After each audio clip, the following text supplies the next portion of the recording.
Encyclopedia Britannica वाले ने ਐਵੇਂ ही नहीं लिख दिता कि कूके गुरु गोबिंद सिंह सच्चे पातशाह के कट्टड़ पैरोकार हैं। गुरु गोबिंद सिंह सच्चे पातशाह ने सिखां नूं शस्त्रबद्ध कीता ही जुलम दे टाकरे वास्ते सी, पर शस्त्र नूं वरतण दा हुक्म अखीरले हीले वजों सी। जदों सारे ढंग काम ना आउण, सारे ढंग कारगर सिद्ध ना होण, क्योंकि गुरबाणी संतां मानो दूतां डानो यह कुटवारी मेरी दा संदेश दिंदी है। जदों वेले दे हाकम अते जरवाणे धक्के दे उत्तर आउण ते उदों हथियारां ते हथ जाना अनैतिक नहीं होया करदा। मैं अज गल करांगा कूका लहर दे उगे नायक संत भगवान सिंह अड़बंगी जी दी, जिन्हां नूं साडे महान ਸਾਹਿਤਕਾਰ मास्टर निहाल सिंह जी अड़बंगी जा अड़भन्नी लिख के याद करते हैं। जानकारी मुताबिक अड़बंगी उन्हां दी अल सी, जो बाद दे विच उन्हां ने अड़बंगी दास नाम दे तौर ते कानूनी मजबूरियां करके उसनूं वरतिया सी।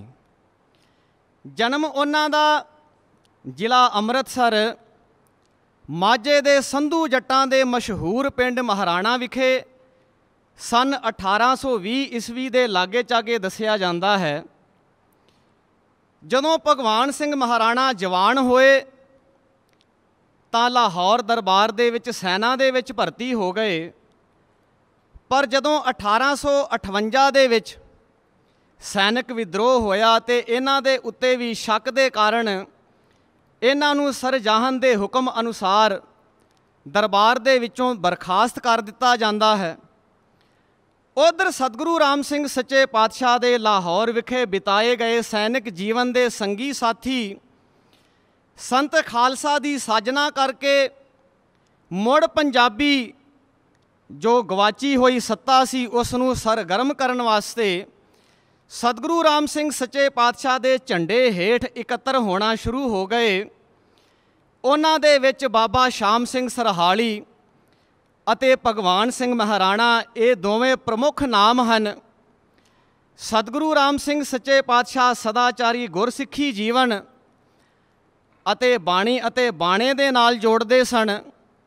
होया कि जदों कूका लहर दे शांत पाणियां दे विच तूफान आया, खुले आम अमृतसर हरमंदर साहब दे कोल घंटा घर दे सामने बुचड़खाना खोल दिता गया। गऊ दा मांस खुले आम विकण लग पिया। अपने राज दियां जड़ां नूं मजबूत करन वास्ते अंग्रेज सरकार हिंदू सिख मुस्लिम तनाव वधाऊ तरीके जड़े सन उसने वरतने शुरू कर दिते। जिथे होर कौमी भाईचारा जिहड़ा सी इस अपमान नूं मां दे दुध वांग पी गया, उथे ही कूके बीरां ने 14 ते 15 जून दी रात सन 1871 ईस्वी दी रात नूं इन्हां ਸਿੰਘਾਂ ने बुचड़खाने ते हमला करके ते बुचड़ां नूं पार बुला दिता। इस अमृतसर वाले कांड दे विच लहणा सिंह, हाकम सिंह, फतेह सिंह ते बीला सिंह इन्हां चारां नूं इकट्ठियां ते झंडा सिंह नूं 2 साल बाद सन 1873 नूं फड़े जाण ते फांसी दे दित्ती गई ते लक्ष्मण सिंह चाहल, मेहर सिंह लोपों के ते भगवान सिंह अड़बंगी इन्हां तिन्हां नूं मफरूर घोषित कर दिता गया। जून 1871 ईस्वी तो लैके मार्च 1912 तक पूरे 41 वरे संत भगवान सिंह जी अड़बंगी जो हैं वो मफरूरी का जीवन बतीत करते रहे। अमृतसर वाले कांड तो ही संतां दा अड़बंगी बनन दी जो गाथा है, जो कथा है, वो शुरू हुंदी है। सरकारी दस्तावेज़ां के अनुसार रायकोट वाले बुचड़ कांड दे विच भी संत भगवान सिंह अड़बंगी होरां दा नाम आउंदा है। ਸੰਤ ਇੰਦਰ ਸਿੰਘ ਜੀ ਚੱਕਰਵਰਤੀ ਜੀ ਵੀ ਆਪਣੀ ਲਿਖਤ ਦੇ ਵਿੱਚ ਮਲੇਰਕੋਟਲੇ ਸਾਕੇ ਦੇ ਵਿੱਚ ਵੀ ਭਗਵਾਨ ਸਿੰਘ ਅੜਬੰਗੀ ਹੁਣਾਂ ਦਾ ਸ਼ਾਮਿਲ ਹੋਣਾ ਦੱਸਦੇ ਨੇ। ਪਰ ਇਸ ਗੱਲ ਦੀ, ਇਸ ਤੱਥ ਦੀ ਅਜੇ ਪੁਸ਼ਟੀ ਕਰਨੀ ਲੋੜੀਂਦੀ ਏ, ਕਿਉਂਕਿ ਇਸ ਸਾਕੇ ਤੋਂ ਬਾਅਦ ਬਹੁਤ ਸਾਰੇ ਤਕਰੀਬਨ 40-50 ਸਿੱਖ ਜਿਹੜੇ ਸਨ ਉਹ ਰੜ ਪਿੰਡ ਤੋਂ ਹਰਨ ਹੋ ਗਏ ਸਨ ਅਤੇ ਬਾਅਦ ਦੇ ਵਿੱਚ ਅੰਗਰੇਜ਼ ਸਰਕਾਰ ਦੇ ਕਾਬੂ ਨਹੀਂ ਆਏ, ਹੱਥ ਨਹੀਂ ਆਏ। ਮਲੇਰਕੋਟਲੇ ਦਾ ਭਿਆਨਕ ਸਾਕਾ ਤੇ ਸਤਿਗੁਰੂ ਰਾਮ ਸਿੰਘ ਸੱਚੇ ਪਾਤਸ਼ਾਹ ਜੀ ਦਾ ਦੇਸ਼ ਨਿਕਾਲਾ ਜਨਵਰੀ 1872 ਨੂੰ ਵਾਪਰਦਾ ਹੈ ਤੇ ਉਸ ਦੇ ਪਿੱਛੋਂ ਨਾਮਧਾਰੀ ਪੰਥ ਤੇ ਕੂਕਾ ਕੇਂਦਰ ਇਹ ਸ੍ਰੀ ਭੈਣੀ ਸਾਹਿਬ, ਇਹਦੇ ਉੱਤੇ ਜੋ ਸਖਤੀਆਂ ਦਾ ਝੱਖੜ ਝੁੱਲਿਆ ਉਸ ਦੀ ਮਿਸਾਲ ਕਿਤੇ ਵੀ ਇਤਿਹਾਸ ਦੇ ਵਿੱਚ ਮਿਲਦੀ ਨਹੀਂ। ਮੈਂ ਅਰਜ਼ ਕਰਾਂ, ਜਿਸ ਵੇਲੇ ਸਤਿਗੁਰੂ ਰਾਮ ਸਿੰਘ ਸੱਚੇ ਪਾਤਸ਼ਾਹ ਪ੍ਰਦੇਸ਼ ਦੇ ਵਿੱਚ ਬੈਠੇ ਹੋਏ ਨੇ ਤੇ ਲੋਪੋਕਿਆਂ ਦੇ ਰਹਿਣ ਵਾਲੇ ਮਿਹਰ ਸਿੰਘ ਜੋ ਭੈਣੀ ਸਾਹਿਬ ਦੇ ਵਿੱਚ ਸੰਤਾ ਸਿੰਘ ਦੇ ਨਾਮ ਹੇਠ ਡੇਰੇ ਭੈਣੀ ਸਾਹਿਬ ਦੇ ਵਿੱਚ ਲੁਕ ਛਿਪ ਕੇ ਰਹਿ ਕੇ ਤੇ ਆਪਣਾ ਮਫਰੂਰੀ ਦਾ ਜੀਵਨ ਕੱਟ ਰਹੇ ਸਨ। ਇੱਕ ਸਿੱਖ ਦੇ ਰਾਈ ਮਿਹਰ ਸਿੰਘ ਹੋਰਾਂ ਨੇ ਸਤਿਗੁਰੂ ਰਾਮ ਸਿੰਘ ਸੱਚੇ ਪਾਤਸ਼ਾਹ ਨੂੰ ਰੰਗੂਨ ਜਾ ਕੇ ਦਰਸ਼ਨ ਕਰਨ ਦੀ ਆਗਿਆ ਮੰਗੀ ਤੇ ਜਵਾਬ ਦੇ ਵਿੱਚ ਸਤਿਗੁਰੂ ਰਾਮ ਸਿੰਘ ਸੱਚੇ ਪਾਤਸ਼ਾਹ ਭਾਈ ਕਾਹਨ ਸਿੰਘ ਬੁਰਜ ਰਾਏ ਕਿਲਾ ਅੰਮ੍ਰਿਤਸਰ ਵਾਲਿਆਂ ਨੂੰ ਇੱਕ ਹੁਕਮਨਾਮੇ ਦੇ ਵਿੱਚ ਸੱਚੇ ਪਾਤਸ਼ਾਹ ਹੁਕਮ ਕਰਦੇ ਨੇ, ਭਾਈ ਕਾਹਨ ਸਿੰਘਾ, ਮਿਹਰ ਸਿੰਘ ਨੂੰ ਆਖਣਾ ਕਿ ਇੱਥੇ ਮੇਰੇ ਕੋਲ ਨਾ ਆਵੇ, ਉਧਰ ਹੀ ਲੁਕ ਛਿਪ ਕੇ ਦਿਨ ਕੱਟ ਲਵੇ, ਥੋੜ੍ਹੇ ਦਿਨਾਂ ਦਾ ਹੀ ਕਸ਼ਟ ਹੈ। ਭਾਈ ਮਿਹਰ ਸਿੰਘ ਜੀ ਲੋਪੋਂ ਕੇ ਸਤਿਗੁਰੂ ਰਾਮ ਸਿੰਘ ਸੱਚੇ ਪਾਤਸ਼ਾਹ ਦਾ ਬਚਨ ਮੰਨ ਕੇ ਤੇ ਉਹ ਨਹੀਂ ਜਾਂਦੇ ਹਨ। ਸਤਿਗੁਰੂ ਰਾਮ ਸਿੰਘ ਸੱਚੇ ਪਾਤਸ਼ਾਹ ਦੇ ਬਚਨ ਦੀ, ਹੁਕਮ ਦੀ ਉਲੰਘਣਾ ਨਹੀਂ ਕਰਦੇ। ਪਰ ਸੰਤ ਭਗਵਾਨ ਸਿੰਘ ਅੜਬੰਗੀ ਹੁਣਾਂ ਨੇ ਸਤਿਗੁਰੂ ਰਾਮ ਸਿੰਘ ਸੱਚੇ ਪਾਤਸ਼ਾਹ ਦੇ ਦਰਸ਼ਨਾਂ ਵਾਸਤੇ ਆਪਣਾ ਸਿਰ ਜਿਹੜਾ ਸੀ ਉਹ ਤਲੀ ਤੇ ਧਰ ਲਿਆ। ਕਤਲ ਕਾਂਡ ਦੇ ਵਿੱਚ ਮਫਰੂਰ ਵਿਅਕਤੀ ਤੇ ਫਿਰ ਵੀ ਗੁਰੂ ਦੇ ਦਰਸ਼ਨਾਂ ਦੀ ਐਸੀ ਸਿੱਖ, ਉਹਨਾਂ ਨੂੰ ਚੰਗੀ ਤਰ੍ਹਾਂ ਪਤਾ ਸੀ ਕਿ ਅੰਮ੍ਰਿਤਸਰ ਵਾਲੇ ਕਾਂਡ ਦੇ ਵਿੱਚ 2 ਸਾਲ ਬਾਅਦ ਝੰਡਾ ਸਿੰਘ ਜਦੋਂ ਫੜਿਆ ਗਿਆ ਤੇ ਉਸੇ ਕੇਸ ਦੇ ਵਿੱਚ ਅੰਗਰੇਜ਼ ਸਰਕਾਰ ਨੇ ਉਸ ਨੂੰ ਫਾਹੇ ਟੰਗ ਦਿੱਤਾ। ਪਰ ਫਿਰ ਵੀ ਭਗਵਾਨ ਸਿੰਘ ਅੜਬੰਗੀ ਡਰੇ ਨਹੀਂ। ਸੰਤ ਜਸਵਿੰਦਰ ਸਿੰਘ ਜੀ ਹਿਸਟੋਰੀਅਨ ਹੁਕਮਨਾਮੇ ਦੀ ਭੂਮਿਕਾ ਦੇ ਵਿੱਚ ਲਿਖਦੇ ਨੇ ਕਿ ਅੰਮ੍ਰਿਤਸਰ ਕਾਂਡ ਦਾ ਮਫਰੂਰ ਭਗਵਾਨ ਸਿੰਘ ਉਹ ਗ੍ਰਿਫਤਾਰੀ ਦੇ ਡਰ ਤੋਂ ਵੀ, ਗ੍ਰਿਫਤਾਰੀ ਦੇ ਫੜਨ ਜਾਣ ਤੋਂ ਵੀ ਡਰ ਤੋਂ ਵੀ ਨਹੀਂ ਉਹ ਡਰਿਆ ਤੇ ਰੰਗੂਨ ਜਾ ਕੇ ਸਤਿਗੁਰੂ ਰਾਮ ਸਿੰਘ ਸੱਚੇ ਪਾਤਸ਼ਾਹ ਦੇ ਚਰਨਾਂ ਵਿੱਚ ਜਾ ਕੇ ਉਸਨੇ ਮੱਥਾ ਟੇਕਿਆ। ਮੈਂ ਅਰਜ਼ ਕਰਾਂ, ਸੰਤ ਭਗਵਾਨ ਸਿੰਘ ਜੀ ਅੜਬੰਗੀ ਆਪਣੀ ਮਫਰੂਰੀ ਦਾ ਜ਼ਿਆਦਾ ਸਮਾਂ ਜੋ ਸੀ ਉਹ ਮਾਲਵੇ ਦੇ ਪਿੰਡਾਂ ਦੇ ਵਿੱਚ, ਮਾਲਵੇ ਦੇ ਸਿੱਖਾਂ ਦੇ ਵਿੱਚ, ਬੱਪੀਆਣਾ ਆਦਿਕ ਪਿੰਡਾਂ ਦੇ ਵਿੱਚ ਉਹ ਵਿਚਰਿਆ ਕਰਦੇ ਸਨ। ਪਹਿਚਾਣ ਤੋਂ ਬਚਣ ਲਈ ਉਹ ਭਗਵੀ ਚਾਦਰ ਦੀ ਗਿਲਤੀ ਮਾਰੀ ਰੱਖਦੇ ਸਨ। ਇੱਕ ਹੱਥ ਦੇ ਵਿੱਚ ਭਿੱਖਿਆ ਪਾਤਰ ਸਾਧੂਆਂ ਵਾਲਾ ਤੇ ਦੂਸਰੇ ਹੱਥ ਦੇ ਵਿੱਚ ਦੁਸ਼ਟ ਸੋਧਕ ਖੂੰਡਾ ਰੱਖਿਆ ਕਰਦੇ ਸਨ। ਉਹਨਾਂ ਦਾ ਕੰਮ ਢੰਗ ਜੋ ਸੀ ਉਹ ਗੁਰੀਲਾ ਯੁੱਧ ਵਾਲਾ ਸੀ। ਉਹ ਪੁਲਿਸ ਦੇ ਮੁਖਬਰਾਂ ਅਤੇ ਕੂਕਿਆਂ ਨੂੰ ਤੰਗ ਕਰਨ ਵਾਲਿਆਂ ਦੇ ਕੋਲੋਂ ਗਿਣ ਕੇ ਬਦਲੇ ਲੈਂਦੇ ਸਨ। ਪਿੰਡ ਮਾਈਸਰ ਖਾਨਾ ਦਾ ਲੰਬਰਦਾਰ ਉਹ ਨਾਮਧਾਰੀ ਸਿੰਘਾਂ ਨੂੰ ਕਿਸੇ ਨਾ ਕਿਸੇ ਮੁਸੀਬਤ ਦੇ ਵਿੱਚ ਫਸਾਈ ਰੱਖਦਾ ਸੀ। ਤੇ ਇੱਕ ਦਿਨ ਸੰਤ ਭਗਵਾਨ ਸਿੰਘ ਜੀ ਅੜਬੰਗੀ ਥੋੜ੍ਹਾ ਜਿਹਾ ਦਿਨ ਰਹਿੰਦਿਆਂ ਸਾਧੂ ਦੇ ਭੇਸ ਦੇ ਵਿੱਚ ਉਹਦੇ ਕੋਲ ਪਹੁੰਚ ਗਏ ਤੇ ਉਹਦੇ ਬੂਹੇ ਦੇ ਅੱਗੇ ਭੈੜਾ ਜਿਹਾ ਮੂੰਹ ਬਣਾ ਕੇ ਬਹਿ ਗਏ। ਪੁੱਛਣ ਤੇ ਕਹਿੰਦੇ, ਸਰਦਾਰਾ ਮੇਰੇ 2 ਝੋਟੇ ਸਨ, ਉਹ ਬਦਮਾਸ਼ਾਂ ਨੇ ਖੋਹ ਲਏ। ਮੈਂ ਤੇਰਾ ਨਾਂ ਵੀ ਲਿਆ ਸੀ ਕਿ ਮੈਂ ਉਹਦਾ ਬੰਦਾ ਹਾਂ, ਗਰੀਬ ਮਾਰਿਆ ਜਾਵਾਂਗਾ, ਜੇ ਤੂੰ ਮੇਰੇ ਝੋਟੇ ਮੁੜਾ ਦੇਵੇਂ ਤੇ ਮੈਂ ਤੈਨੂੰ 20 ਰੁਪਈਏ ਦੇਵਾਂਗਾ। ਦਾ ਕੰਮ ਕਰ ਗਿਆ ਉਹ ਲਾਲਚੀ ਲੰਬਰਦਾਰ। ਹੱਥ ਦੇ ਵਿੱਚ ਸੋਟਾ ਫੜ ਕੇ ਤੇ ਅੱਗੇ ਲੱਗ ਕੇ ਬਹੁਤ ਪਿੰਡੋਂ ਬਾਹਰ ਬਹੁਤ ਦੂਰ ਤੱਕ ਆ ਗਿਆ ਤੇ ਕਾਲਾ ਹੋ ਕੇ ਪੁੱਛਣ ਲੱਗਾ, ਕਿੱਥੇ ਨੇ ਤੇਰੇ ਬਦਮਾਸ਼? ਤੇ ਇੱਕ ਦਿਸ਼ਾ ਨੂੰ ਇਸ਼ਾਰਾ ਕਰਕੇ ਸੰਤ ਭਗਵਾਨ ਸਿੰਘ ਜੀ ਅੜਬੰਗੀ ਹੋਰਾਂ ਨੇ ਆਖਿਆ ਕਿ ਆਓ ਵੇਖ, ਹੁਣੇ ਆਉਣ ਵਾਲੇ ਨੇ ਤੇਰੇ ਸਾਹਮਣੇ। ਤੇ ਜਦੋਂ ਉਸ ਲੰਬਰਦਾਰ ਨੇ ਉਸ ਪਾਸੇ ਨੂੰ ਆਪਣਾ ਮੂੰਹ ਘੁਮਾਇਆ ਤੇ ਗਲ ਦੇ ਵਿੱਚ ਪਰਨਾ ਪਾ ਕੇ ਤੇ ਵਟਣਾ ਚਾੜ ਦਿੱਤਾ। ਆਨੇ ਬਾਹਰ ਆ ਗਏ, ਚਾਕੂ ਦੇ ਨਾਲ ਸ਼ਾਹ ਰਗ ਵੱਢੀ ਤੇ ਲਾਸ਼ ਧਰੂ ਕੇ ਛੱਪੜ ਦੇ ਕੋਲ ਲੈ ਗਏ। ਕੱਚੀਆਂ ਇੱਟਾਂ ਪੱਥੀਆਂ ਹੋਈਆਂ ਸਨ। ਲਾਸ਼ ਦੇ ਉੱਤੇ ਇੱਟਾਂ ਦਾ ਚੱਠਾ ਚਿਣ ਦਿੱਤਾ। 6 ਮਹੀਨੇ ਬਾਅਦ ਜਦੋਂ ਇੱਟਾਂ ਵਾਲੇ ਇੱਟਾਂ ਲੈਣ ਗਏ ਤੇ ਉਹ ਚੱਠੇ ਹੇਠਲਾ ਪਿੰਜਰ ਲੰਬਰਦਾਰ ਦੇ ਪਾਪਾਂ ਦੀ ਤਸਦੀਕ ਕਰਕੇ ਕੂਕਿਆਂ ਨੂੰ ਦੁੱਖ ਦੇਣ ਵਾਲੀ ਹਕੂਮਤ ਦਾ ਮੂੰਹ ਚਿੜਾ ਰਿਹਾ ਸੀ। ਬੜਾ ਉਪਜਾਊ ਦਿਮਾਗ ਸੀ। ਹਰ ਵਾਰ ਆਪਣੀ ਕਿਸੇ ਨਾ ਕਿਸੇ ਕਾਰਵਾਈ ਨੂੰ ਅੰਜਾਮ ਦੇਣ ਵਾਸਤੇ ਕੋਈ ਨਾ ਕੋਈ ਨਵਾਂ ਤਰੀਕਾ ਖੋਜ ਲੈਂਦੇ ਸਨ। ਬੜਾ ਖੋਜੀ ਦਿਮਾਗ ਸੀ। ਇੱਕ ਪੰਥ ਦੋਖੀ ਉੱਤੇ ਚੁਬਾਰੇ 'ਤੇ ਸੌਂਦਾ ਸੀ ਅਤੇ ਉਹਨਾਂ ਦੇ ਸ਼ਰੀਕੇ ਦੇ ਵਿੱਚ ਇੱਕ 10-12 ਸਾਲ ਦਾ ਬੱਚਾ ਸੀ। ਉਹ ਉਹਨਾਂ ਨੂੰ ਵੀ ਬਹੁਤ ਜ਼ਿਆਦਾ ਤੰਗ ਕਰਦਾ ਸੀ ਅਤੇ ਸੰਤਾ ਭਗਵਾਨ ਸਿੰਘ ਹੋਰਾਂ ਨੇ ਸਾਧੂ ਦੇ ਭੇਸ ਦੇ ਵਿੱਚ ਕਿਸੇ ਟਿਕਾਣੇ 'ਤੇ ਉਸ ਬਾਲਕ ਨੂੰ ਮਿਲਣਾ ਗਿਲਣਾ ਸ਼ੁਰੂ ਕੀਤਾ ਅਤੇ ਕੀਤਾ ਕਿ ਉਸ ਨੂੰ ਇੱਕ ਟੋਕਾ ਫੜਾ ਦਿੱਤਾ ਅਤੇ ਬੇਰੀ ਦੀਆਂ ਟਾਹਣੀਆਂ ਵੱਢਣ ਦੀ ਉਸ ਨੂੰ ਪ੍ਰੈਕਟਿਸ ਸ਼ੁਰੂ ਕਰਵਾਈ। ਪਹਿਲੇ ਦਿਨ ਉਂਗਲ ਜਿੱਡੀ ਟਾਹਣੀ ਵੱਢੀ, ਫਿਰ ਉਸ ਤੋਂ ਵੀ ਵੱਡੀ, ਫਿਰ ਉਸ ਤੋਂ ਵੀ ਵੱਡੀ। ਜਦੋਂ ਹਫ਼ਤੇ ਬਾਅਦ ਉਹ ਬਾਲਕ ਬਾਂਹ ਜਿੱਡੀ ਟਾਹਣੀ ਇੱਕੋ ਝਟਕੇ ਦੇ ਵਿੱਚ ਵੱਢਣ ਦੇ ਸਮਰੱਥ ਹੋ ਗਿਆ ਅਤੇ ਅੱਧੀ ਰਾਤ ਨੂੰ ਪੌੜੀ ਲਾ ਕੇ ਟੋਕਾ ਉਸ ਨੂੰ ਫੜਾ ਕੇ ਅਤੇ ਚੁਬਾਰੇ 'ਤੇ ਚਾੜ੍ਹ ਦਿੱਤਾ। ਇੱਕੋ ਝਟਕੇ ਦੇ ਵਿੱਚ ਉਹ ਅਬੋਧ ਬਾਲਕ ਦੁਸ਼ਮਣ ਦਾ ਸਿਰ ਕੱਟ ਕੇ ਆ ਗਿਆ। ਦਿਨ ਚੜ੍ਹਿਆ, ਸਵੇਰ ਹੋਈ, ਤਫਤੀਸ਼ ਸ਼ੁਰੂ ਹੋਈ। ਬੰਦਾ ਮਰਿਆ ਪਿਆ ਸੀ, ਪਰ ਪੌੜੀ ਦੇ ਲਾਗੇ ਪੈੜ ਕਿਸੇ 10-12 ਸਾਲ ਦੇ ਬੱਚੇ ਦੀ ਸੀ। ਸਾਰੇ ਇਸ ਨੂੰ ਖੁਦਾਈ ਕਹਿਰ ਸਮਝ ਕੇ ਚੁੱਪ ਕਰ ਗਏ। ਕੇਸ ਜਿਹੜਾ ਸੀ ਉਹ ਕੱਟੇ ਕੌਡੀਆਂ ਰਲ ਗਿਆ। ਮੈਂ ਅੱਜ ਉਸ ਕਾਰਵਾਈ ਦੀ ਗੱਲ ਕਰਾਂ ਜਿਸ ਕਾਰਵਾਈ ਕਰਕੇ ਸੰਤ ਭਗਵਾਨ ਸਿੰਘ ਜੀ ਅੜਬੰਗੀ ਇਤਿਹਾਸ ਦੇ ਵਿੱਚ ਇੱਕ ਅਮਰ ਪਾਤਰ ਬਣ ਗਏ।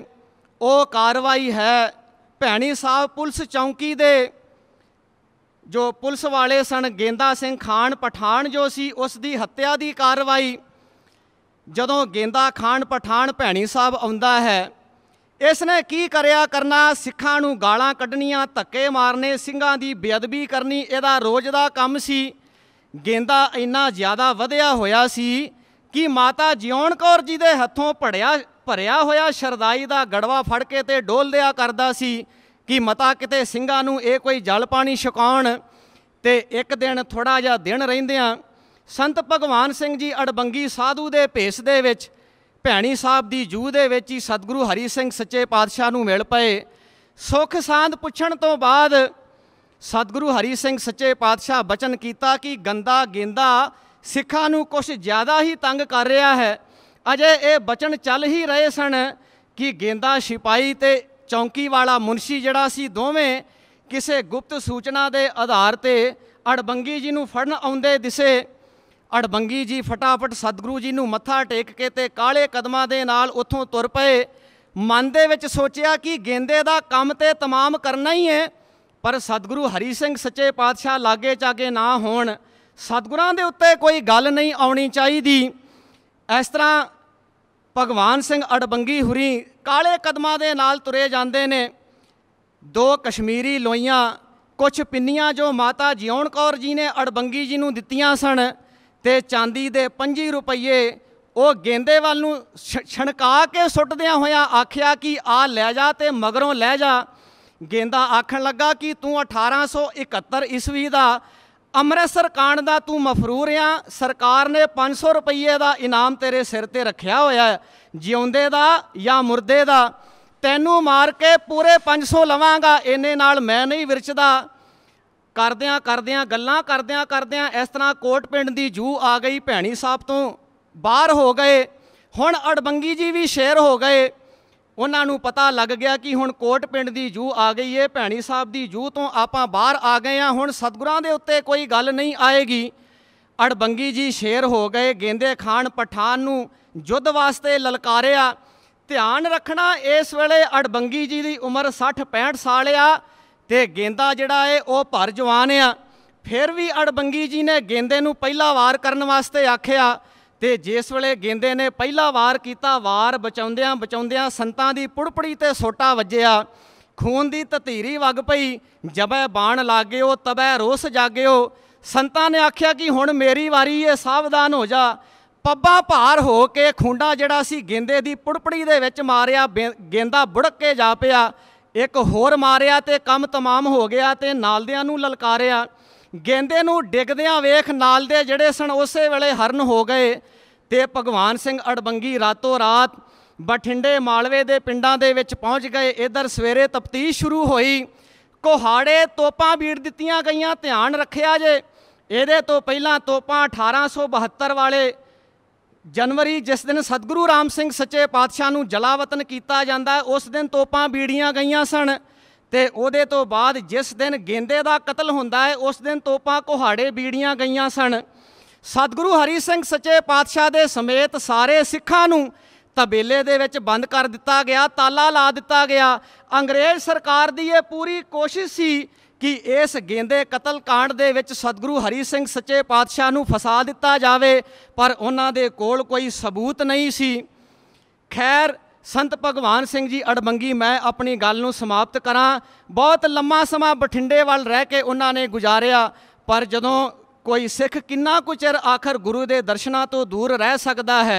लुधियाणे एक भट्ठी दे विच दाणे भणाउंदे होए दाणे झोली दे विच पा रहे सन ते पुलिस वालियां ने आके मगरों जफ्फा मार लिया, फड़ लिया, केस चलिया, मुकदमा चलिया। संत भगवान सिंह जी अड़बंगी आखण लगे, मैं कोई भगवान सिंह महाराणा नहीं हाँ, मैं उदासी साध अड़बंग दास हाँ। अमृतसर ब्रह्म बूटा दे अखाड़े दे महंत नूं बुलाया गया पहचान करने वास्ते, भाई अपना चेला पहचान लो। अखाड़े ब्रह्म बूटा दे महंत कोल आए, आखन लगे सारी गुरु प्रणाली सुना मैनू। भगवान सिंह अड़बंगी हुणा ने बाबा श्री चंद तो लैके वर्तमान बाबा प्रीतम दास जी तक सारी गुरु प्रणाली सुना दी। ते ओ ब्रह्म बूटे अखाड़े दा महंत आखन लगा कि ये भुलेखे दे नाल तुसी साडा बंदा फड़ लिया है, ये कूका नहीं है, उदासी साध है। पर अजे भी पुलिस वालियां दी कोई तसल्ली नहीं सी होई। बप्पी आने पिंड दे विचों मानसा दे पिंडां दे विचों लोकां नूं सद्दिया ते उन्हां लोकां ने आके जेल दे विच भगवान सिंह अड़बंगी नूं मत्था टेके, आखण लगे ते साडे संत ने इन्हां नूं तुसीं किवें अंदर बंद कर दिता। ये ते 2-4 दिन सानू इन्हां दा अगर दर्शन ना होवे ते साडे ते काम रुक जांदे ने, छेती इन्हां नूं बाहर कड्डो। महाराणा पिंड दे विचों भगवान सिंह अड़बंगी जी दी माता अजे जिउंदी सी, उस नूं बुला लिया गया। थानेदार पुलिस वाले ने आख्या जा अपने पुत्र नूं जाके मिल लै। पूरा यतन किया गया कि किसी ना किसी ढंग दे नाल फसाया जावे। संतां ने वेख्या कि माई सामने तुरी आउंदी है, उच्ची आवाज़ दे विच आख्या बुढ़ड़िए वेखी किते मेरा पुत कह के बगाना पुत फाहे ना लवा दई। माई इशारा समझ गई, उस वेले कोल आके सिर हिला दिता कि मेरा पुत्र ते उदण ही मर गया सी जिदण वो कूका बनिया सी। मेरे इस तरह के भाग कित्थे, मैनू अपने पुत्र का दर्शन हो जावे। तीर बिल्कुल निशाने ते लग्या। हुण सैशन जज जिहड़ा सी अखीरली चाल चलन लगा है। वो कहता है कि मैनू चंगी तरह पता है तेरे उत्ते 18 कतलों का केस चलन दिया, तू तेरे उत्ते जुर्म आ, पर असी साबित नहीं कर पा रहे, इस करके भगवान सिंह महाराणा नूं बरी किया जाता है। ते संत भगवान सिंह अड़बंगी उस जज की चाल नूं समझ गए। आखन लगे बहुत ही कुशागर बुद्धि वाले सन। आखन लगे इत्थे जे कोई भगवान सिंह महाराणा बैठा है तो उठ के चला जाए, भाई मैं तो अड़बंग दास हाँ। जज ने हथ जोड़े, भरावा तू जो कुछ आ इत्थों चला जा, साडा खेड़ा छड़ दे। इस तरह का जीवन अखीरला समा संत भगवान सिंह जी अड़बंगी भैणी साहब रह के अपने सवास दिते, इत्थे ही अपना जीवन अखीरला गुजारिया। सो ऐसे वो महापुरुष रहिंदी दुनिया तक, जदों तक ये धरती चंद्रमा ते सूरज रहणगे उन्नी देर तक ऐसे महापुरुष सूरमे दे परोपकारां नूं याद किया जाता रहेगा। सब एक बार गज के आखो धन श्री सतगुरु राम सिंह सच्चे पातशाह।